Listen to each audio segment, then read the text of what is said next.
jërë ngeen jëf mbokku téléspectateurs yi ñuy seetaan ci seen télévision Teranga Sénégal TV ci nu mu gën a gàttee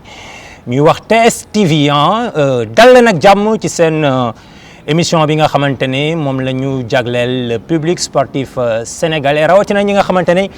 ñoom ñooy topp sunu football professionnel bi am fii ci Sénégal la Ligue 1 moo tax may wax ba tax na ñu ngi leen wax dal leen ak jàmm ci seen émission Ligue 1 Sénégal Tour LST LST deuxième numéro tey moom la ñu fas yéene ànd ak yéen comme niñ ko defee woon la fois dernière ci premier numéro bi et c'est l'occasion ñu leen di encouragé bu baax a baax di leen kontaane puisque gis nañ ni yéen a ngi doon topp premier numéro bi donc di commenter di aimer di ñu encourager di wone ni donc ça vous intéresse vraiment et puis am na nu mu ñu def aussi tamit c'est une source de motivation pour nous donc loolu moo tax tey dañuy am mbégte di ànd ak yéen ci deuxième numéro bi nga xamante ne ñu ngi koy réaliser fii ci Teranga Sénégal TV c'est vrai comme ni ngeen ko xamee la deuxième journée de la Ligue 1 sénégalaise de football professionnel donc ñi ngi ko doon amal ci week-end bi ñu génn à Dakar Diourbel fii ci Thiès ak fële ca diwaanu Mbour ay joŋante yu métti moo amoon ci diggante ñeenti dëkk yooyu ma leen tuddaloon loolu tax na aussi tamit bokk na ci li koy firndeel cette fois-ci but yi nga xamante ne moom moo dugg ci week-end bi dafa xaw a néew par rapport ak la première journée donc benn firnde mi ngi noonu voilà loolu dinañ ci ñëw mais comme niñ ko defee woon ci numéro bu njëkk bi donc noonu rek lañ koy toppaatee ba tax na lañ dem ba def le tour des stades yi nga xamante ne foofu lañ doon amalee match Ligue 1 professionnel Sénégal yi daal di leen di andi résumé yi nga xamante ne donc moom lañ leen préparé andi leen but yi andi leen temps fort yi andi leen également li nga xamante ne moom mooy réaction yi ñu jëlee ci biir stade yi bu ñu ci jógee également dinañ leen jox les résultats complets de la deuxième journée. di ngeen ko am comme d'habitude également le tableau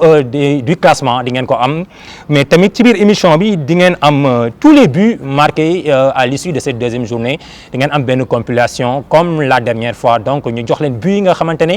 moom moo dugg ci deuxième journée bi également ci biir loolu seen rubrique bi nga xamante ne donc rubrique bu intéressant muy le plus beau but du week-end donc nag du ñu wax tey kan moo ko dugal mais au cours de l'émission di ngeen xam tey ana kan moo dugal but bi ñu jàpp ni moo dàq ci deuxième journée bi di ngeen ci ñëw également ca mujjantal ba di ngeen am le programme de la troisième journée prévue ce week-end mbokk yi loolu la ñu fas yéene amal tey ci Ligue 1 Sénégal Tour et comme d'habitude maa ngi am mbégte di dalal di ànd ak ki nga xamante ne moom mooy le grand chroniqueur Abdoulaye Diouf maa ngi lay nuyu di am mbégte di la dalal ci Ligue 1 Sénégal Tour encore une fois plaisir la tey ñu bokk ak yow jotaay bi Abdoulaye maa ngi lay nuyu. jërëjëf Mbaye maa ngi lay nuyu di nuyu mbokku internautes yu Teranga Sénégal TV rawatina ñi nga xam ni ñooy seetaan seen émission Ligue 1 Sénégal Tour Mbaye comme ni nga ko waxee c'est encore un plaisir ñu teew fii fas yéene partager ak ñi nga xam ne ñoo ngi ci seetaan di ñu déglu li nga xam ni moom lañ jëlee ci stade sénégalais yi te mu jëm ci Ligue 1 tey ci week-end. et voilà mu mel ni week-end bi match yi métti woon na puisque équipe yi ñenn ñi première journée dañu def entrée bu timide mën nañ ko waxee noonu bëggoon profiter décoller ñenn ñi bëggoon a confirmer finalement ñu gis ni amoon na opposition ci stade sénégalais yi mu mel ni loolu aussi c'est un bon signe ci début championnat bi ñu nekk. oui xam nga dañ koy teg rek ci contexte bi muy début championnat bi fi mu toll nii ñu bëri dafa am ay changements yu am ci seen club yi comme ni nga ko waxee la fois passée et que nag fii ak ñuy jouer 5 à 6 journées daal ñu jàpp ni gars yi ci liggéey lañ nekk pour taxalee li nga xam ni moom la ñu yore buñ fàtte ni tamit tey ci week-end bi ñëpp dañoo amoon beneen adversaire muy la chaleur partout au Sénégal kon bokk ñu jàpp ni daal tàngaay bi daal joué na ci rôle yu bëri. C'est une bonne chose puisque la Ligue sénégalaise de football professionnel donc dafa décider au lieu de jouer les matchs à 17h puisque gis nañ crépuscule bi heure bi muy dugg te yenn stade yi éclairage bi tax ko demee noonu donc dañu tirer ay enseignements ci première journée bi loolu moo tax ñu wàcce ko à 16h30 mais loolu aussi c'est à celui te puis yàgg nañ ko def même ci at yu ñu weesu yàgg nañu jouer à 16h30. te gis nga Mbaye jouer 16h30 sax nekkul excuse pour une équipe de foot parce que am na ñu ko jouer ba pare génn ci am na ñoo xam ni am nañ ci ay solution am na ñoo xam ne ci ay solution oui am na coach yoo xam ni 16h30 bi sonalu leen parce que am na fu ñu toll maa ngi fàttali ko daaw matchu Mbour Petite Côte Génération Foot bu ñu joué 60 minutes ci la entraîneur Génération Foot def 3 changements yooyu ñoo ko gagnoloo match bi ba 60e minute c'était 1 but partout. kon 3 changements yi da nga ñu bëgg expliquer ni donc c'était pour donc pour amener la fraîcheur match bi 4-1 la mujjee pour Génération Foot. donc ça veut dire que excuse amul daal quelle que soit la chaleur kenn ku ne war nga mën a ut loo xam ni vraiment mooy tax nga am résultat bi nga soxla. en tout cas à Diourbel il faisait excessivement chaud parce que man maa ngi fa woon à Elimanel Fall dinaa ci ñëw léegi doon topp le duel des promus dinaa ci ñëw mais en tout cas naan naa fa ñaari litre ndox ci biir stade bi li ci biti nat moo waxuma ko bon en tout cas c'est normal c'est la Ligue 1 c'est le Sénégal et puis loolu warul nekk excuse comme ni nga ko waxee. Et voilà donc amis téléspectateurs, amis internautes de Teranga Sénégal TV, très rapidement nous allons plonger dans le vif du sujet et nous allons commencer daal di def li nga xamante ne moom mooy le tour des stades yi nga xamante ne foofu la ñu doon jongante la deuxième journée de la Ligue 1 sénégalaise de football professionnel et nous allons démarrer au stade Ibrahima Boye de Guédiawaye ñu gën ko xam ci stade Ndiarème moo nekk ci kanam stade Amadou Barry bu Guédiawaye. Guédiawaye Football Club et Dakar Sacré-Cœur, c'était le premier match de l'équipe de la banlieue dakaroise cette saison devant le public puisque première journée bi ñoom aussi dañu defoon déplacement daal di génn fële ca Mbour mais cette fois-ci seen public bi répondre nañu présent pour daal di yóbbu les 3 points mais devant une équipe de Dakar Sacré-Cœur bien déterminée très déterminée plutôt puisque ñoom ci victoire la ñu jógee la dernière fois face à Jambar bi ñu doon waxtaanee léegi finalement donc dañu mujj tembo daal di séddoo li nga xamante ne moom mooy points yi. Direction stade Ibrahima Boye de Ndiarème pour le match Guédiawaye Football Club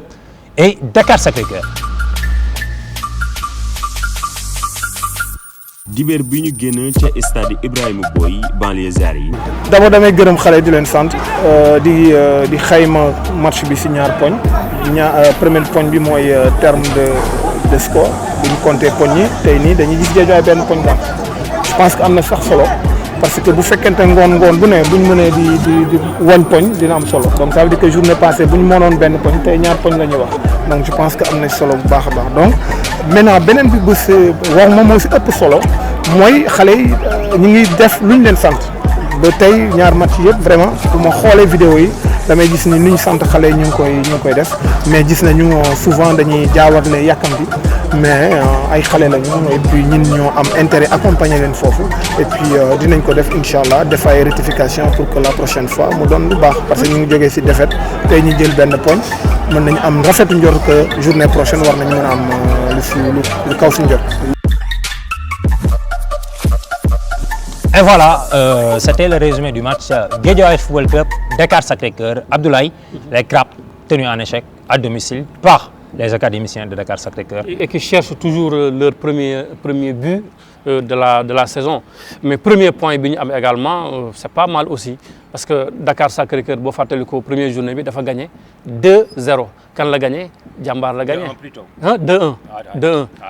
waaw d'accord. Mais ak 2 buts. ñu ngi koy wax keroog benn but ci mi-temps bu nekk ñu ngi koy wax keroog également l'année dernière problème mu Dakar Sacré-Cœur moo nekkoon dugal but cette année entraîneur bi mu ñëwee nee na bon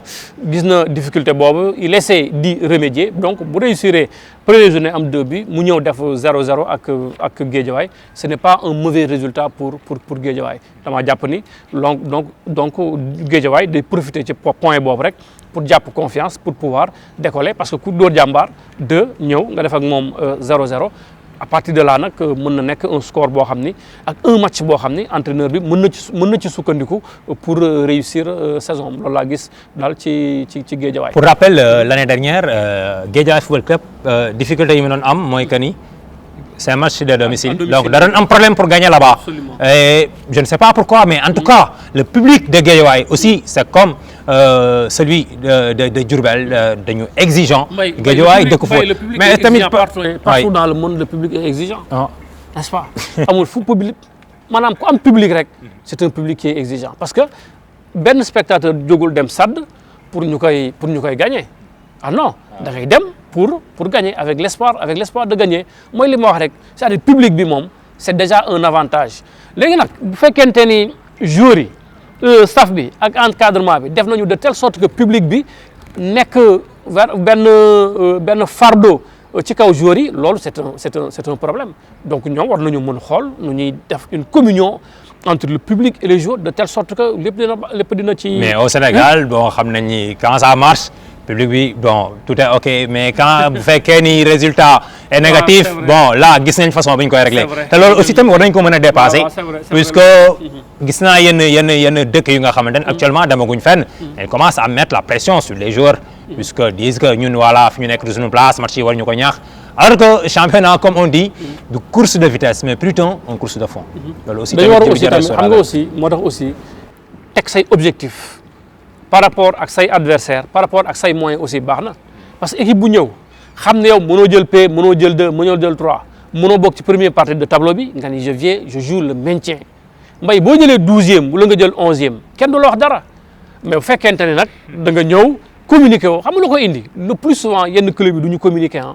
dañuy jékki-jékki rek saison bi commencé man bu saison bi commencé en tant que supporter damay yaakaar ni dañuy jouer pour gagner le titre. Quelle que soit l'équipe qui sera devant moi. kon da ciy baax avant l'entame de la saison ñu jëlee éclaircissement wax ambition yi. wax niveau joueur yi ñu recruter joueurs yi ma recruter kat pour nangam la pour telle position la boo nee 11e la mooy sama objectif boo jëlee 10e ñu tàccu la waaye bu fekkente ni waxoo dara kii ñëw sàdd yaakaar ni dafa ñëw pour gis équipe boo xam ne dafay jël premier wala 2e boo ñëwee jël 12e wala nga jël 13e c'est normal que gars yi déconné te comme ni nga koy waxee ci Saint-Louis rek dëkk football yi bëri na kon il appartient aussi aux dirigeants de Guédiawaye ñu def de sorte que nag Guédiawaye am équipe boo xam ne moom la supporter yi mérité parce que public boobu vraiment mérité wul équipe boo xam ne day jouer 3 matchs 4 matchs sans marquer de but wala équipe bu jouer à domicile yow sa stade di fees dell te mënoo gagner public Guédiawaye mérité wul loolu le public de Guédiawaye mérite mieux que ça. mérite mieux que ça mais en tout cas aussi parfois ça nous arrive dans certains clubs gars yi bu ñu defee recrutement rek automatiquement da ngay xam ne équipe bii ñuy recruter c'est pour aller jouer le titre wala équipe bii ñuy recruter donc c'est pour le maintien. parfois c'est pas la peine donc nga koy communiquer wax ko ni mais bu ñu xoolee rek gars yi dañuy xam parce que xam nañ football ni muy doxee xam nañ joueur ban mooy kan aussi bu ñu gisee nga dajale benn nombre joueur bi sa équipe rek dañuy xam ne kii ay ambition mooy jouer les grands rôles wala kii ay ambition mooy jouer les seconds rôles. loolu aussi tamit parfois les connaisseurs dañ koy xam comme on dit ah. waaw mais malheureusement comme ça genre dañ koy xam non sama genre guñ ko xam nga ñi ñëw stade moom nekkuñu ay connaisseurs ñi ñëw stade supporter moo leen indi ce sont des supporters nag moom da ngay def tout pour satisfaire ko wala nga waxtaan ak moom ci le minimum il faut le préparer également loolu moo ci nekk gars yi nañ préparer supporters yi. c'est important c'était le match Guédiawaye Football Club Dakar Sacré-Cœur. Match nul et vierge, 0 but partout. C'était le dimanche passé au stadium Ibrahima Boye de Ndiarème. Direction stade Ely Manel Fall de Diourbel pour le duel des promus. Troisième match nul d'affilée. Première pour l'acte 1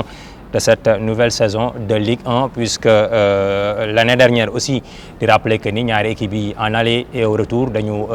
defoon match nul et vierge 0 but partout. Cette année également pour une troisième fois donc nekk l'acte 1 de la saison donc ñu partager les points mu nekkoon un match très équilibré malgré la légère domination des Diourbellois en deuxième période mais les stadistes ñoom aussi se sont bien comportés sur le plan défensif donc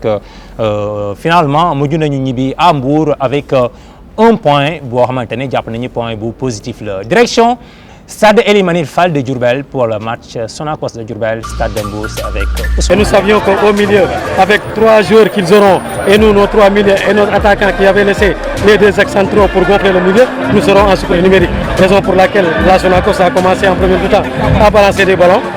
Heureusement, nous avions réussi à gagner les deuxièmes ballons pour vous dire qu'on a fait une première mi-temps très correcte. En deuxième mi-temps, nous savions qu'avec le vent en faveur, on ne pouvait plus laisser les 2 ex-centraux faire des relances. Et l'idée c'était de les presser devant parce que nous savions que physiquement, nous étions beaucoup plus près. Vous avez vu à un certain moment la Sonacos même lâcher et nous laisser le ballon. Et nous avons fait une deuxième mi-temps aussi correcte pour pouvoir sortir avec un résultat positif. Et voilà, c'était le résumé du match Sonacos de Diourbel, Stade de Mbour, le duel des promis. Finalement, match nul et vierge, 0 but partout. Donc un bon nul, un point positif pour les stadistes puisque ñoom ñoo demoon et ils ont joué avec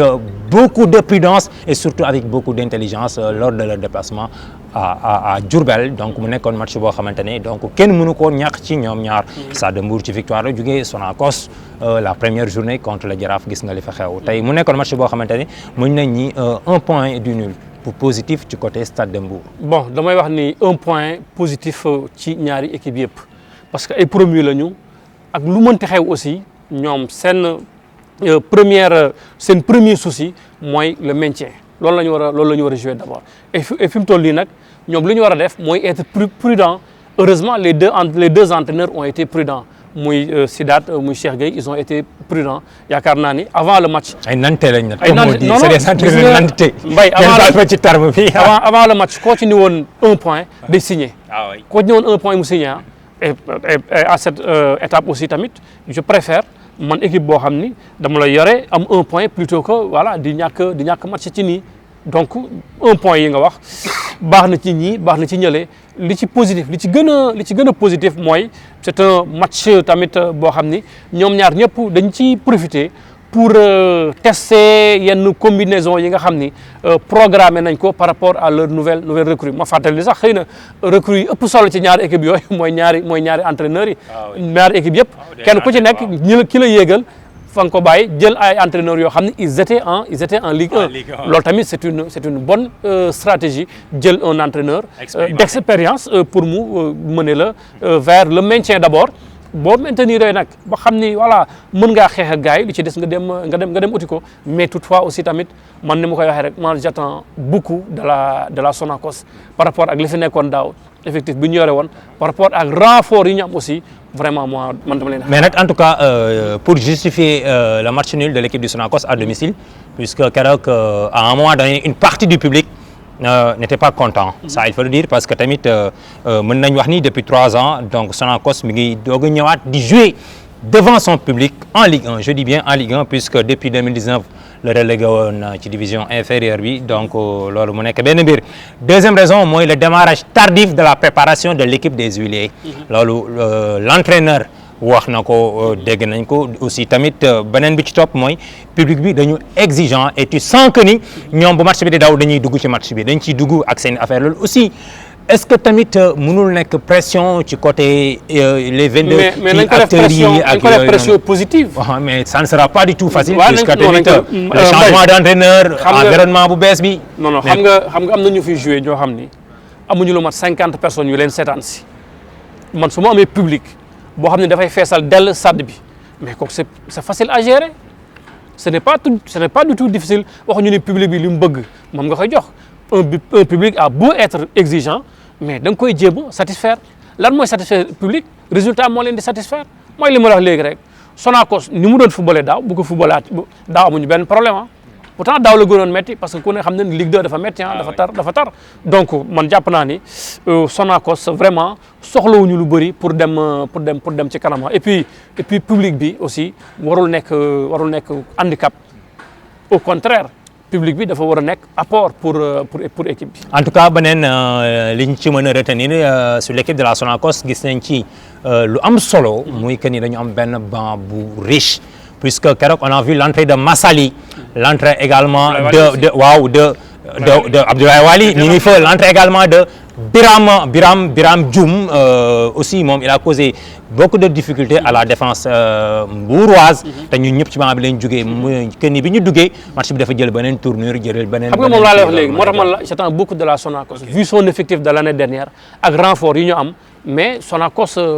dafa war a def résultat Mbaye dafa war a def résultat xëy na nag public bi loolu la comprendre moo tax ñu exigeant par rapport à l'équipe parce que tamit 0-0 public bi ni bëgguma 0-0 je veux une victoire et je veux une victoire avec la manière c'est normal pour une équipe comme la Sonacos. Et voilà, c'est l'occasion de saluer au passage notre frère Ousmane de la cellule de communication de l'équipe de la Sonacos de Diourbel même que mon ami et frère Cheikh Sport et vraiment keroog dañ ma defal accueil bu am solo franchement donc ma leen di remercier di leen saluer au passage et tous les Diourbellois franchement tàngoon na nag mais neexoon na également donc di leen souhaiter bonne chance pour le reste de la saison. C'était le match Sonacos de Diourbel Stade de Mbour pour le duel des promus. Direction cette fois-ci Stade Fodé Wade de Saly pour le match Jambar FC et la Linguère de Saint-Louis. C'était un match important pour les deux équipes. Jambar ci défaite la jógee, Linguère de Saint-Louis daal di jógee ci match nul à domicile la dernière fois à Mawade Wade contre les Insulaires de l'US Gorée. Match la bu nga xamante ne amoon na ay but foofee ca diwaanu Mbour. Au finish Jambar moom moo mujj gagné daal di yóbbu les 3 points de la victoire. Dañuy retourner à Saly avec Mohamed Thiam daal di seetaan le résumé du match. Jambar de Saly, Linguère de Saint-Louis. Le résumé du match, Jambar de Saly, Linguère de Saint-Louis. Abdoulaye Diouf, mu nekkoon match bu métti puisque on peut dire la bataille pour décoller donc entre les deux équipes. Wax naa ko léegi Jambar ci défaite la jógee battu par Dakar Sacré-Cœur lors de la première journée à Alassane Djigo. Linguère de Saint-Louis tenu en échec par les Insulaires. Forcément kenn ku ne dafay bëgg a gagner pour relancer waat mais au finish les académiciens ñoom ñoo mujjee dem devant une mi-temps chacune des deux équipes puisque Jambar boo seetee dafa dugal ci première mi-temps bi ses deux buts Linguère daal di dugal daal di réduire à la deuxième période donc mu nekkoon match boo xamante ne match bu métti la woon mais finalement Jambar négocié na victoire bi en tout cas. mais Jambar négocié na victoire bi au bon moment Jambar a marqué au bon moment. Avant 30 minutes Jambar dugal na 2 buts Linguère bi muy yeewu peut-être boobu c'était trop tard foofu également. Donc si je comprends bien Jambar dafa agir Linguère réagir. Linguère réagir boobu fekk na c'était trop tard. waaw mais nag une réaction tardive. boo xoolee deuxième but Jambar bi boo fekk na déjà Linguère commencé dem di attaquer. Sur un renvoi boo xam ne mauvaise passe la dañ ko récupérer jeu à 3 lañ def egg ci camp yi daal di dugal. Et puis Ousmane Diop n'avait laissé aucune chance au portier de Linguère. Ousmane Diop un grand artisan aussi de cette victoire de Jambar parce que on le voit également impliqué dans le premier but boo xoolee premier but bi dañu jaar côté droit baaxul ñu ñëwaat ba ci défense bi yóbbuwaat bal bi côté gauche bi ñuy yóbbu bal bi côté gauche ils étaient en supériorité numérique. Et on s'est servi de l'apport de l'attaquant mu ñëw en pivot tey bal bi xaar gars yi ñëw ñu joxe centre pour le premier but mu mel ne nag Mbaye les centres de formation là aussi am na lu ñu ëppalee gars yi club traditionnel am na lu ñu ëppalee dëgg yàlla am na lu ñu ëppalee gars yi boo xoolee façon but yu ñuy dugal waxuma ñeneen ni duñ ko dugal mais vraiment c'est des buts yoo xam ne da ngay xam ne lii dañ ko travailler waxuma à l'entraînement de mais dañ ko travailler depuis bi ñuy nekk xale Jambar noonu la ñuy footballé jeu de déséquilibre bu jaaree à gauche xamal ni droite la ñuy ñëw après voilà mu ngi noonu xamal ni fële la ñuy terminer le plus souvent daal noonu la ñuy naxee gars yi dédoublement yi également sur le côté gauche loolu également indi na leen apport lu bëree daal pour ñu ñëw à bout de cette équipe de la Linguère de Saint-Louis qui a eu une défaite mais également qui a montré un visage vraiment positif lors de cette rencontre parce que Linguère bi ñu leen mënee 1-0 ci lañ commencé génn maintenant xëy na comme ni ma koy waxee dañu yéex a yeewu mais on a vu également une équipe de la Linguère avec de bonnes dispositions yaa ngi wax léegi Sonacos avec une profondeur de banc ku amul profondeur de banc di nga sonna tàngoor gi ak 26 journées yu ñu jëm ku amul profondeur de banc sans oublier les matchs de coupe de la Ligue on va le jouer cette année la Coupe du Sénégal bientôt ça va démarrer donc il faut un bon effectif pour pouvoir s'en sortir en tout cas Magib a bien jugé jël joueur jëlee ko ci banc bi dugal ko mu dugal loolu c'est quelque chose boo xam ne c'est à saluer parce que booy dugal joueur di nga ko wax failles yi nga xam ne moom nga gis pour que mu exploiter ko donc bu ko defee rek ça veut dire que côté boobu am na réussite ñu xaarandi la Linguère de Saint-Louis dans les prochaines journées. En tout cas ça commence à être compliqué ci début championnat bi ak la Linguère vu que c'est vrai que Linguère daawul accéder en Ligue 1 mais début saison bi ñu ngi ci doon wax keroog bon ak problème interne yi am seen biir loolu aussi tamit mën na impacter ci biir kii bi en tout cas ñu ngi leen di souhaiter donc le plus rapidement possible ñu dépasser étape bi puisque quoi qu'on puisse dire Saint-Louis une ville de football Saint-Louis donc on ne peut pas parler de Saint-Louis te suñu xel du dem ci El Hadj Diouf du dem ci Makhtar Ndiaye du dem ci tant d'autres Saint-Louis yàgg na produire de très grands joueurs yàgg na fournir équipe nationale du Sénégal loo xamante ne nii donc Sénégalais yëpp ñoo ci doon bénéficier wu Amara Traoré foofu la nekk en tout cas Mawade Wade bi ñu tuddee stade bi tey donc kooku gis nga ko jaar-jaaram équipe nationale du Sénégal nekkoon coach ba nga xamante ne dafa contribuer pour le développement du football sénégalais en tout cas ñu ngi leen di ñaanal di étape bi ñu toll nii ñu passé ko le plus rapidement possible parce que aussi on a envie de voir les équipes yi nekk ci yeneen régions yi donc ñuy bokk ci championnat bi que cëpp lépp ñu jël ko daal di toog au niveau de Dakar mais dañuy bëgg voir le championnat à Kaolack la Saloum tey war nañ ñëwaat tey war nañ mën a dem Fatick Fatick wala jamono de Fatick war nañ mën a accéder en Ligue 1 war nañu mën a dem à Sédhiou à Kaffrine yooyu yëpp en tout cas c'est ce qu'on souhaite mais am nañ yaakaar ni tôt ou tard donc football bi foofu lay mujjee. donc fàtte nga Bambali Bambali oui Bambali de Sadio Mané en tout cas ñoom ñi ngi ci yoon bi puisque Sadio am na ay projets sportifs donc yu wóor yoo xamante ne donc mën na doon lu bénéfique pour la population de Bambali. Et voilà donc c'était le match Linguère de Saint-Louis Jambar de Saly joué le samedi passé au stade Fodé Wade de Saly. Direction cette fois-ci stade Iba Mar Diop de Dakar pour le match entre les insulaires de l'US Gorée et les banlieusards de Pikine donc mu nekkoon un match bu physique athlétique ci ñaari équipe yi mais les visiteurs de Pikine donc dañoo profité ci li nga xamante ne moom mooy environnement bu bees bi noonu laa ko mën a waxee ci équipe locale bi pour bett ñi nga xamante ne moom mooy surprendre les insulaires bien sûr daal di teel a dugal seen but wala boog dugal nañ ko en tout cas desoon na ay simili ngir mu jeex mais au finish gis nañ li nga xamante ne donc moom moo fa xewoon finalement score bi foofu la mujjee am 1-0 leen fàttali ni Gorée l'année dernière dafa doon jouer ay match de demi-finale mi ngi ko doon jouer fële ci stade municipal bu Mbao cette année ñoom ñu décidé ak ñi ñu ko sekkal daal di délocaliser match yi yóbbu ko stade Iba Mar Diop bi nekk ca Médina nga xamante ne Jaraaf de Dakar foofu lay amalee ay matcham mu nekkoon seen premier match ci stade Iba Mar Diop bu Dakar donc dañuy dem foofu Iba Mar Diop pour xool le match US Gorée ak équipe bii di AS Pikine ñu dellu si waat daal di joxe sunu point de vue par rapport ak match boobu.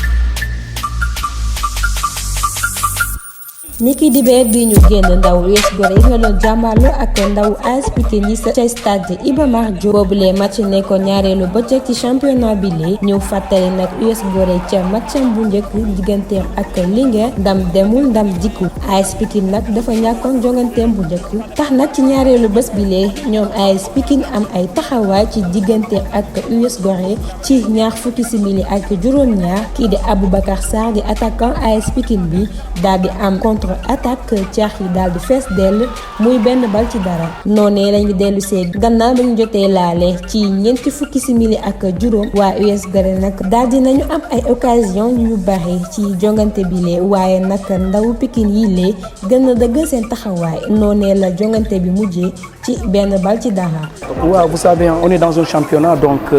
voilà quoi. Il faut pas dormir sous ses lauriers et vraiment se mettre au travail dafa mel ni si benn championnat la ñu nekk te dañu championnat professionnel la minute bu nekk ñu tëdd xam nga si 90 minutes man yaakaar naa ni 40 minutes la ñu joué circuit yi respecté woon nañ ko créé nañu occasion yu bëri mais malheureusement ils n'ont pas été efficaces. waaw man li may wax rek mooy taxawaay bi normal na boo xoolee ñaari période yi dafa wute. autant première période bi jéem nañ téebal bi jéem nañ jouer malgré terrain bi nga xamante ni dafa xaw a metti et essayé nañu jouer ba dugal ci biir léegi nag deuxième période bi aussi xamoon nañ ne Gorée moom moo gagné woon toss bi ba pare jël kaay ci suuf ñun ñu nangu contre vent bi ci première période bi et voilà xamoon nañ ne aussi deuxième période bi dafay jafe ci ñun parce que Gorée dafay moom vent bi daf ñuy balancer ay bal yu kawe ñu jéem a xeex léegi nag lañ leen waxoon ne nanu xeex deuxième ballon yi mais man li may metti mooy ci transition offensive yi maanaam suñu jëlee bal bi nan lañ koy def mais dañu waxoon ne suñu jëlee bal bi première chose bi ñu njëkk a def mooy ñu jéem a téye ko jouer ba pare jéem a joindre suñu homme de couloir yi par seen vitesse sax yooyu ñu jéem a surprendre Gorée. Voilà Abdoulaye c'était le match entre les insulaires de l'US Gorée ak ñi nga xamante ne ñoom ñooy les banlieusards de Pikine finalement. Pikinois yi ñoom ñoo mujj am ndam benn bal ci dara tey Gorée mën nañ wax ni dañ doon dem di découvrir air bu bees mën nañ ko wax environnement bu bees puisque wax naa ko tout à l'heure avant résumé bi que ni daaw seeni match ñu ngi ko doon joué à Mbao cette année donc ñu yóbbu ko à Iba Mar Diop bon xamuñu nag raison yi mais luñ ci mën a wax rek keroog lañ ko doon doog a découvrir est-ce que sentiroon nañ seen bopp ni à domicile lañ doon joué aussi tamit Gorée ku ko xam-xam ni li ñu am ci ay départ dafa bari c'est vrai que am nañu ay recrues am nañu ay renforts mais départ yi dafa bari loolu aussi tamit mu nekk loo xamante ne nii peut-être doon na ay paramètres yoo xamante ne tey mën na justifier défaite bi nga xamante ne moom la Gorée daal di am ci kanam AS Pikine à domicile. xam nga Gorée deful saison bu baax daaw Gorée dafa échappé à la relégation en fin de championnat kon c'est normal que aussi ñu changer équipe bi c'est normal que mu am ay départ mais attention à Gorée attention à Gorée attention ñu nekk parce que du daaw rek depuis quelques années Gorée pour mu nekk ci première moitié de tableau bi c'est un problème li nga wax Iba Mar Diop xëy na Iba Mar Diop moo leen di gën a arranger sax que Mbao parce que oui parce que xam nga boo dee xool Gorée équipe nawetaan bi fa nekk bu dee joué à Dakar zone 1 lay joué stade Iba Mar Diop la ñuy joué kon Iba Mar Diop moo leen gën a jege mooy stade boo xam ni dinañ fa mën a indi ay supporters plutôt que ñuy jël voilà nit ñi di leen yóbbu fële di leen yóbbu ba. tamit comprenez que Gorée nekkul équipe boo xam ne dafay def une grande mobilisation par rapport aux autres équipes dakaroises. mais xam nga li ñuy mobiliser akus néew yóbbu leen Iba Mar Diop mooy tane ci ñoom ñu bëgg leen a yóbbu à Mbao waaw loolu nag moom problème la mës a nekk ci Gorée ay supporters am xëy na nekkuñu Gorée dañoo nekk un peu partout à travers le pays ñu ngi Thiès ñu ngi feneen mais daal ni ñu jógtee nii Gorée boo deful ndànk ñu am ay problème waaw boo deful ndànk ñu am ay problème bravo à Pikine aussi le danger aurait été pour Pikine mu jëlee foofu défaite wala mu jëlee foofu match nul comme ni ma wax sànq ci Guédiawaye rek Pikine un public boo xam ne dafa collé à son équipe kon normal na ñoom aussi ñu teg ay ambition yoo xam ni méngoo na ak club bi ak engouement ak bëgg-bëggu supporters yi pour mën a jouer une fois encore les premiers rôles pour mën a dominer une fois encore le football sénégalais. En tout cas très bonne victoire des Pikinois puisque Pikine quoi qu'on puisse dire équipe bu mag la vu donc ku xam Pikine xam ne donc ni mu mel ci biir Sénégal ku xam Pikine xam ne aussi dëkku football la ku xam Pikine xam ko ci public bi nga xamante ne donc moo bootu ci ginnaaw équipe am donc bu fekkee ne première journée dafa ñëw daal di def faux pas à domicile Génération Foot fekk ko fa surprendre ko mu ñëw deuxième journée daal di ressaisir donc loolu aussi dañuy wax ni victoire la boo xamante ne victoire bu logique la ci ñoom ci côté boobu en tout cas félicitations aux Pikinois du courage aux insulaires di wax ni comme ni ñu ko waxee championnat donc course de fond la du course de vitesse donc on vient de terminer la deuxième journée en tout cas félicitations aux Pikinois mes encouragements aux insulaires de l'US Gorée Abdoulaye cette fois-ci donc dañuy jóge Dakar pour ñëw à Thiès au stade de Maniang Soumaré pour parler du match CNEPS Excellence Teungueth FC et voilà tey mën nañu wax ni promenade de santé moom moo amoon ci équipe bu Rufisquois bi à Thiès puisque sans trop forcer ñëw nañu daal di imposer wu par 2 buts d'écart ci kanamu CNEPS Excellence score boobu nag daal di bett le public sportif thiessois puisque xaaruñu ko woon waaw bi nga xamante ne ñoom aussi defoon nañ déplacement bu am solo ngir ñu soutenir le CNEPS Excellence Football Club de Thiès leen fàttali ni ci journée boobu ci le CNEPS doon amal la présentation officielle de son effectif pro ak équipementier bu bees bi nga xamante ne donc moom moo koy solal cette année donc mu nekkoon ci kanamu autorités yi nga xamante ne ñoom ñoo nekk fii à Thiès mais également liñ ci gën a mën a jàpp rek mooy le déplacement de monsieur Boubacar Diallo Boubacar Diallo alias DJ Boubs il était là la fois passée au stade ñu ñëwoon participer ci fête bi par le biais de Nicolas Bénichou donc mu ñëw fa vraiment ça a été quelque chose bu nga xamante ne neexoon na les Thiessois aussi mu nekkoon cérémonie bu am solo c'était tout juste avant le coup d'envoi bi ñu ci paree également donc dugg nañ ci les 90 minutes direction stade de Maniang Soumaré pour le match CNEPS Excellence Teungueth. Et il y a des personnes qui sont avec nous depuis le début du projet, d'autres qui nous ont rejoints. On est dans je pense, un contexte de travail qui est très intéressant. L'objectif, c'est de monter de grands joueurs et de leur permettre de rejoindre l'Europe. Voilà. Nous, l'objectif, c'est que les gamins qui jouent avec nous puissent partir, jouer le plus jeune possible avec nous, en équipe première, et partir rejoindre l'Europe. Voilà. pour aider le club à passer un cap. J'espère qu'un jour on jouera le titre, mais pour l'instant aujourd'hui notre titre c'est de faire jouer la plus jeune équipe possible sur le terrain. Et voilà, c'était le match entre les Rufisquois de Teungueth FC et les Thiessois du Cneps Excellence. Victoire 2-0 pour l'équipe rufisquoise. Abdoulaye, mu nekkoon un très bon match, mais à la portée des Pikinois. Tey ci loolu lañ ko mën a waxee. Et voilà. Puisque voilà les Rufisquois plutôt, excusez-moi. Donc gis nañu li nga xamante ne moom moo fa xewoon ñi ngi fa woon gis nañu match bi ni mu demee mais Thiessois yi keroog mu mel ni défaite bi bett na leen puisque xaari ñoon daal di perdre 2 buts d'écart à domicile. Donc ban jàngat nga ñu mën a defal ci le match entre le Teungueth FC et le Cneps Excellence de Thiès. Bon xam nga ku am surprise ci match boobu peut-être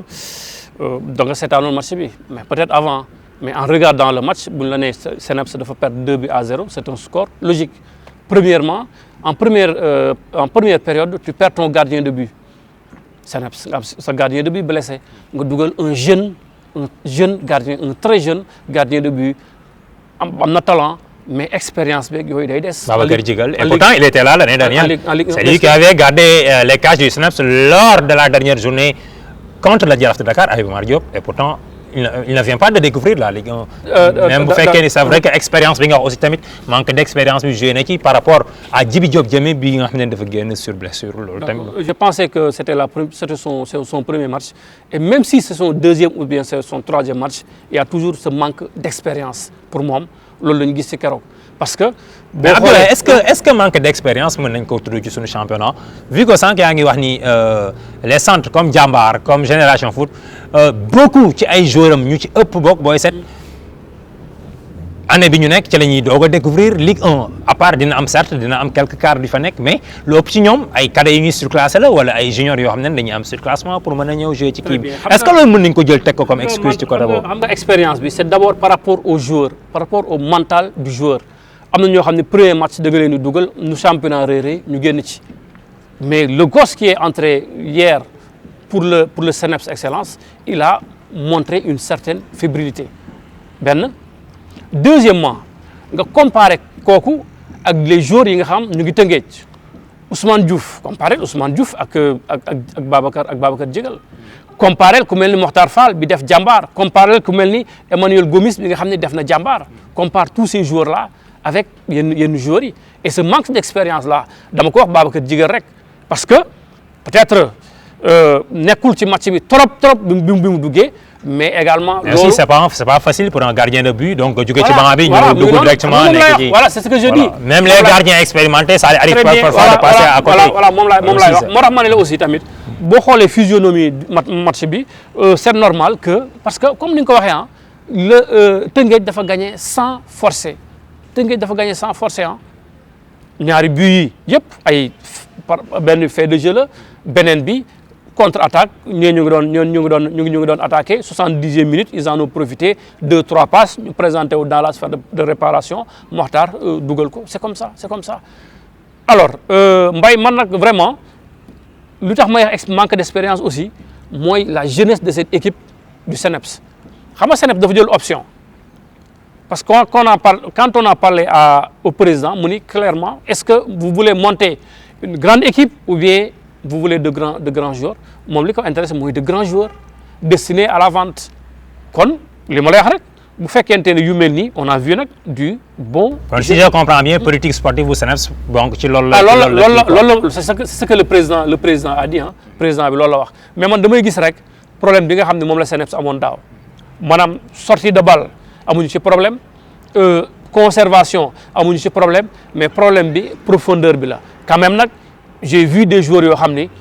comme ni ma waxee rek bu demee ba ci kanam 4-5 journées ñooñu wóolu naa leen ku mel ni Amidou Kanté. qui était au Jaraaf de Dakar. bi joué avant centre keroog vraiment am naa yaakaar ni bés bu ñu jëlee Insa Coly def ko son véritable poste ñaar ñooñu loo ci teg ci kaw mën nga am dara. De l'autre côté également comme ni ma ko waxee il y a des joueurs d'expérience Ousmane Diouf. voilà amuñu difficulté d'adaptation ñooñu mën nañoo nax yenn équipe yi pour gagner leen damaa jàpp ne nag CNEPS Teungueth daf ko nax pour gagner ko. En tout cas défaite la bu nga xamante ni donc en tout cas mi ngi noonu c'est le championnat du Sénégal dafa am ay réalité l'année dernière CNEPS amoon na ay xale mais en aller et au retour dafa gagné Teungueth aller à Thiès fekk ko à Teungueth aussi gagné ko cette année donc bu ñu ñëwee Teungueth dafa root ñëw wone lu ni mel démb cela veut dire que ni donc championnat bi daal mi ngi noonu ay jékkonte la puisque championnat Sénégal mooy championnat bi gën a compliqué ci championnat yi ma gis ci àdduna bi yëpp puisque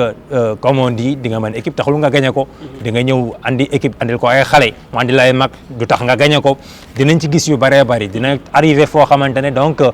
score final bi dafay du méngoo ak li nga xamante ne moom la observateur yi waxoon en tout cas championnat la boo xamante ne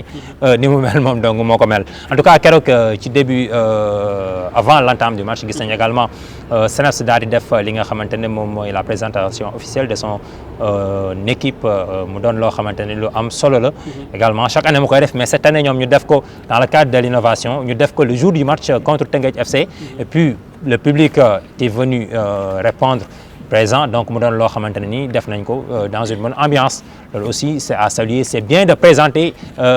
ton effectif wax ni donc ñii laa am ren cette année ñi ñooy défendre samay couleurs. xam nga moom laa lay wax léegi rek c'est-à-dire loolu ku ne da nga ko war a def voilà mes recrues et voilà mes ambitions ñi lay seetaan xam kii ñii la indi ak ñi mu indi lii la leen di doyee man je salue vraiment cette initiative du CNEPS Excellence nga xam ne depuis quelques années ñu ngi koy def présenter seen effectif wax ñu ñi nga xam ne peut-être le public sénégalais ne les connaît pas kii fii la jógee kii fii la jógee ñu xam Ivoirien bi ñu xam fu mu jógee les Gambiens ñu xam fu ñu jógee exactement ñu xam exactement lan moo leen di indi vraiment man c'est quelque chose que j'ai apprécié vraiment. Et voilà donc et puis li ma gën a neex ci équipe bu CNEPS bi ci le match passé. dama gis benn progression bu extraordinaire bu am ci le joueur Pape Yatma Diop c'est vrai qu'il était là l'année dernière mu nekkoon première année mais il a été phénoménal dans l'entrejeu ñu gis ko mu tirer son épingle de jeu franchement il a causé d'énormes difficultés au Rufisque quoi mu doon loo xamante ne bon progression la puisque lu ñu ci mën a wax rek aussi tamit parfois loolu da ciy joué nekk sa première année toll ci apprentissage deuxième année boo ñëwee donc da nga war a teg lu leer ci table bi aussi de côté de le Teungueth FC gis nañu Mbaye Jacques mu def prestation bu extraordinaire de même que Emmanuel également gis nañu mu def prestation boo xam ne cela veut dire que cette année championnat bi donc dina ëpp niveau ci li ma yaakaar par rapport ak la saison écoulée en tout cas on espère puisque équipe yi ñu ngi liggéey ci côté boobu équipe yi am na lu ñu bëgg te aussi tamit xam nañu donc li leen di xaar ci sprint final bi su ma ko waxee mooy ci dernière ligne droite championnat bi kooku àggaguñ ci. Et voilà donc amis téléspectateurs c'était le match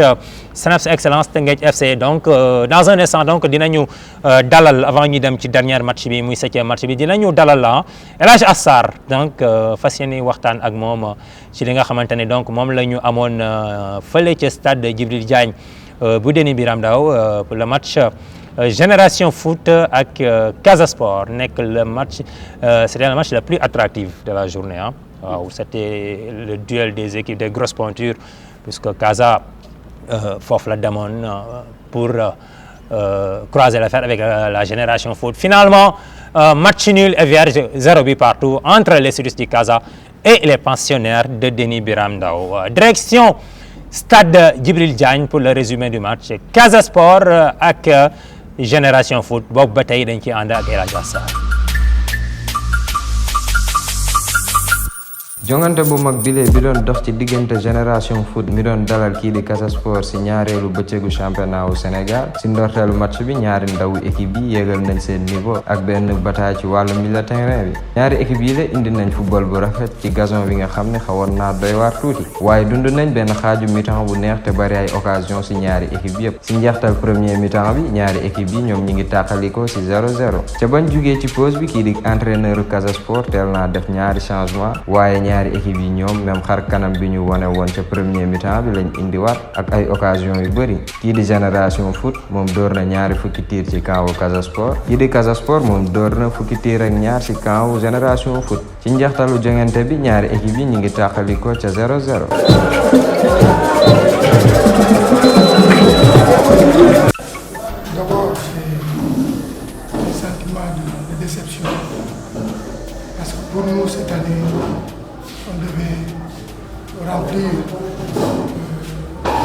tous les bords. Parce que aussi, aujourd'hui, nous sommes l'équipe qui a remporté tous les trophées l'année dernière. L'objectif cette année, c'est de remporter tous les matchs du championnat. Maintenant, si nous perdons 2 points, c'est un sentiment de déception. Mais d'abord, féliciter les 2 équipes pour le match. Je pense que c'était un match ouvert. Je pense qu'en première période, on avait l'opportunité de scorer parce que face à une défense très haute du Casa, il y avait de la place maintenant. Il y avait de la place pour marquer un but parce qu'on a eu des situations sur du jeu dans la profondeur. Mais je pense qu'on n'a pas été adroit et lucide devant le but. On a raté beaucoup d'occasions.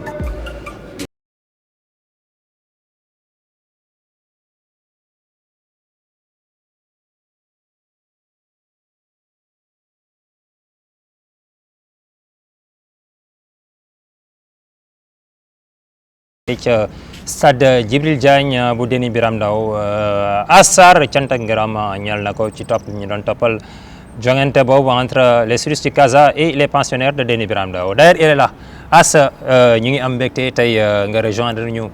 ci plateau bi ngir fas yéene waxtaanee Ligue 1 Sénégal Tour ñu ngi ci sunu dernier match doon opposé la Génération Foot et le Casa Sport yaa fa nekkoon As d'abord dama lay bàyyi nga nuyoo ak téléspectateurs yi et ak internautes yi nga xamante ñoom ñoo ñuy suivre à travers Teranga Sénégal TV. waaw Mbaye maa ngi lay nuyu bu baax a baax di nuyu suñu grand chroniqueur bi aussi moom mi nga xam ne mi ngi ñuy décortiquer match yi suñu deuxième journée waaw le grand expert lañ koy wax franchement maîtriser na ligue bi trop. waaw man maa ngi woon ci stade Djibril Diagne mais tamit derby bi ñu doon noté ci deuxième journée bi franchement wuyu na turam. parce que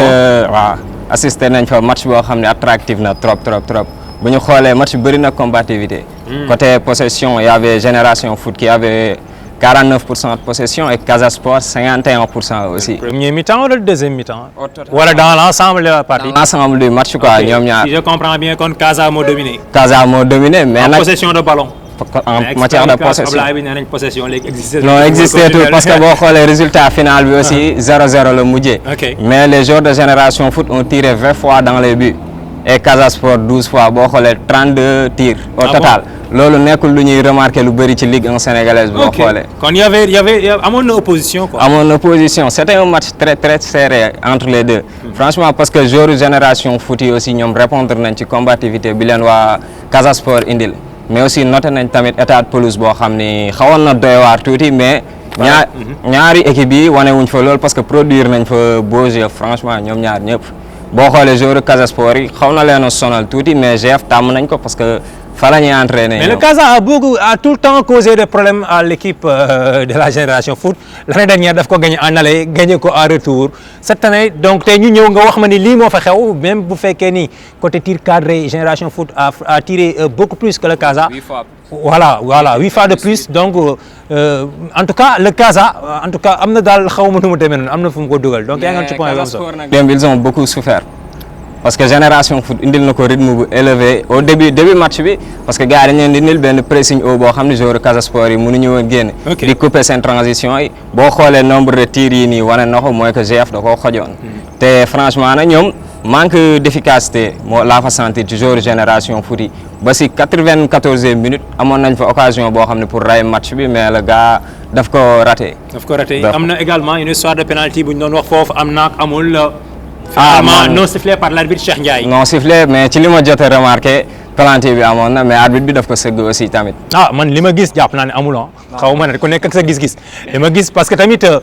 Ablaye quoi qu'on puisse dire gars yi jàpp nañ ni bal léegi bu dalee ci loxo rek penalty la ci surface alors que football dépassé na foofu. dafa am yeneen yoo xamante ne chaque saison après gars yi dañuy indi règlement yu bees aussi. loolu mooy affaire bi donc mënuma avancer ci point boobu mais en tout cas. l'arbitre li mu wax ci loolu la ñuy jàpp te Cheikh Ndiaye qui connaît Cheikh Ndiaye c'est que c'est un très grand arbitre donc bokk fii à Soukra bu Thiès il a fait un excellent match d'habitude c'est lui qui gère les plus grands matchs au Sénégal donc c'est pas n'importe qui donc il est de Thiès donc je pense que il est conscient ci enjeu au match bi puisque deux grosses pointures ñoom ñoo doon jouer Casa Sport qui joue pour défendre son titre Génération Foot qui a l'habitude de jouer les grands rôles en tout cas c'est pas pour rien commission bi yor désignation bi daal di désigner Cheikh Ndiaye. l'entraîneur même l'a dit seen objectif nee nañ ñoom ren seen objectif battre n'importe quelle équipe jël tout trophée possible cette saison Ansoumana Diadio. Ansoumana Diadio. C'est ça qu'il a dit. Ansoumana le guerrier. Et côté corner aussi, on a remarqué Génération Foot à 8 corners et Casa Sport a une seule corner dans ce match. Corner sur 90 minutes. Sur 90 minutes. On peut voir aussi que Génération Foot domine le match. Figurez-vous du côté possession, mais du côté du match, sentir que GF m'a dominé carrément. Excellent. En tout cas, l'inchi de guerre, comme on dit, donc football en matière de possession existait tout. Une analyse pertinente, même qui est au stade de Djibril Diagne. Donc entre deux grosses pointures, Casa Sport. Génération Foot Abdoulaye ban jàngat nga ñu mën a defal ci match boobu. bon comme li mu wax ci am na benn match bu ma ko wax sànq kenn ku ne da nga yóbbu benn point kenn ku ne nag point bi nga yóbbu dafa la war a satisfaire ndax adversaire bi nga doon jouer le Casa Sport n'a pas fait match nul contre n'importe quelle équipe. Génération Foot également n'a pas fait match nul contre n'importe quelle équipe kon 0-0 diggante Casa Sport ak GF nekk na point boo xam ne daal c'est un point positif pour kenn ku nekk ci ñoom li nga wax ci possession nag moom possession moom bala ñoo wax ni possession la dëgg mu nekk possession boo xam ni dafay terminer par ay but benn but wala ay but mais possession boo xam ni c'est stérile voilà mu ngi noonu daal moi je préfère ne pas avoir le ballon def sama contre-attaque dugal plutôt que gis nañ ko fii keroog benn match Ligue 2 plutôt que ki nga xam ni dafay téye bal bi di dem di ñëw te dugalul but football bi daal moom but la bu fekkente ni bëgg nga gagner daal il faut marquer des buts. naa souligner beneen chose aussi mooy ñaari équipe yi muy Casa Sport di Génération Foot seen prochain adversaire il faut ñu préparer parce que ñaari équipe yi am nañ volume de jeu am nañ volume de jeu am nañ intensité te ku leen ko jëm Tëngéej ci ñoom ñaar je pense c'est Génération Foot moo war a dem ak Ngalandou Diouf moo fa war a dem croiser le fer avec les Rufisquois avec les Rufisquois hop Casa Sport fan la jëm Casa Sport war na génn amagoo programme yi donc dinaa ci ñëw après avec le programme de la 3e journée Casa Sport dafay recevoir US Gorée Gorée lay recevoir à Aline Sitoé Diatta donc week-end prochain Génération Foot moom mooy dem Tëngéej ka aussi match choc duel de la 3e journée. waaye kooku mooy duel bi entre mon ami et frère Ibou Ndoye de la Génération Foot ak Sir Sport il était à Thiès ce week-end ñëw on passe en tout cas merci As donc c'était un plaisir donc ñu partager ak yow plateau bi ci jàngat bi ñu defal ci le match bi doon opposé la Génération Foot ak Casa Sport et en tout cas merci beaucoup et on se donne rendez-vous la semaine prochaine ci beneen numéro LST voilà donc match boobu donc TS TV donc dina leen jox bépp détail bi nga xamante ne rek soxla ngeen koy tous les temps forts de ce match qui opposera le Teungueth FC à l'Académie Génération Foot. Ce sera le week-end prochain, Inch'Allah. Voilà, amis téléspectateurs, toujours dans Ligue 1 Sénégal Tour. C'était le tour des stades au Sénégal. C'était le résumé des 7 matchs. Place maintenant au résultat complet de cette deuxième journée. Donc, di wax ni l'AS Douanes, comme vous le savez, dafa dalaloon Jaraaf de Dakar daal di koy daan benn bal ci dara. Stade de Mbour, Sonacos de Diourbel foofee ca Diourbel la amee woon ñaari équipe dañu témboo kenn duwul sa kaw morom dara. Jambar dafa dalaloon Linguère de Saint-Louis daan ko ñaari bal ci benn. Gorée dafa daanu biir dëkkam ci kanamu AS Pikine benn bal ci dara. Guédiawaye Football Club Dakar Sacré-Cœur match nul et vierge 0 but partout c'était à Guédiawaye. Génération Foot Casa Sport moom lañ doon wax tout à l'heure match nul et vierge 0 but partout. CNEPS Excellence de Thiès donc Teungueth FC daf ko fekki fii au stade de Maniang Soumaré daal di koy dóor ñaari bal ci dara. Voilà pour les résultats complets de cette deuxième journée. dañuy dugg cette fois-ci ci le classement bi nga xamante ne donc moom moo am ci deuxième journée bi Teungueth FC est première avec 6 points Génération Foot moo nekk ci deuxième place bi am 4 points daal di ex aequo ak Dakar Sacré-Cœur 4 points nekk ci troisième place bi au milieu l'AS Douanes moom moo fa nekk moom également gagné na 3 places moom moo nekk à la 7e place am 3 points au bas de tableau Gorée US Gorée est premier relégable avec 1 point. CNEPS Excellence et l'Antenne Rouge avec 0 point. Voilà pour le classement de cette deuxième journée de Ligue 1 sénégalaise de football professionnel. Donc, bu ñu jógee foofu rapidement, amis téléspectateurs et amis internautes, je vais vous donner rapidement le programme complet de la 3e journée de Ligue 1 professionnelle Sénégal. Week-end bi ñu dëgmal Linguère de Saint-Louis dina dalal équipe bi di Dakar Sacré-Cœur. Ce sera au stade Mawade Wade. AS Pikine Jambar de Saly à Alassane Djigo. Casa Sport US Gorée à Aline Sitoé Diatta. Teungueth FC dina dalal Génération Foot. Match boobu lañ doon waxtaanee tout à l'heure foofee ca stade Ngalandou Diouf de Rufisque. Jaraaf de Dakar war na jàkkaarloo ak équipe bi di Cneps Excellence au stade Iba Mar Diop de Dakar. Stade de Mbour dina dalal AS Douanes au stade Caroline Faye de Mbour. Guédiawaye Football Club Sonacos dina ko fekki foofee ci stade Ndiarème ñu gën ko xam ci stade Ibrahima Boye. Amis téléspectateurs, c'était le programme de la 3e journée. Toujours dans LST, cette fois-ci, place maintenant au but du week-end. Nous allons vous proposer une très belle compilation. Tous les buts marqués à l'issue de cette 2e journée. Et ça avec LSA.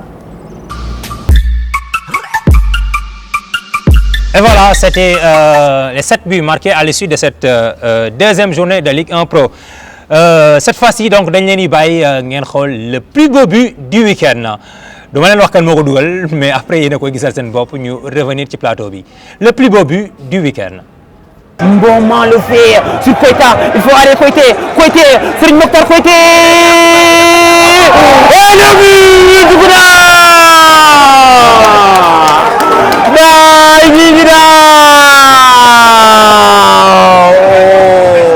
Ñaari bal ca dara ba. Mam Kumba Lamba Ndoye jël du nat jup. Oh là là. Serigne Mokhtar Koité gonek Gorée gi il me l'avait promis. Un joli but, hein? Un joli but. Marqué par Mokhtar Koita de Teungueth FC. Abdoulaye, but bi rëy na, c'était face au Cneps Excellence, le 2e but des Rufisquois marqué par Mokhtar Koita. xaw na am tuuti trace ak but Malick Mbaye bi la dernière fois mais ba tey en tout cas but bu rëy la daal. waaw but bu rëy la il ne s'est pas posé de question bi contre-attaque bi ñëwee bal bi